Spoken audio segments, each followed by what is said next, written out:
নমস্কার বন্ধুরা, আজকে আমরা তোমাদের জন্য নিয়ে এসেছি একটা পুঁই পাতার রেসিপি।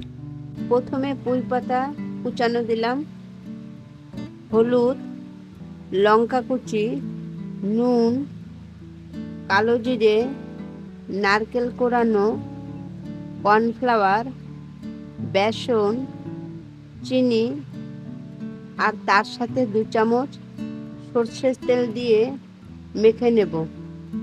সামান্য জল দেব। বন্ধুরা, আমরা 500 জন সাবস্ক্রাইবারের কাছাকাছি আছি।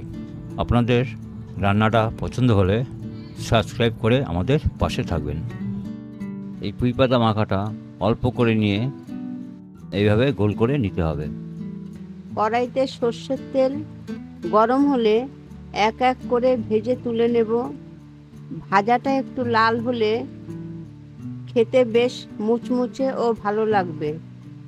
একটু লাল হলে তুলে নিলেই রেডি পুঁই পাতার বড়া।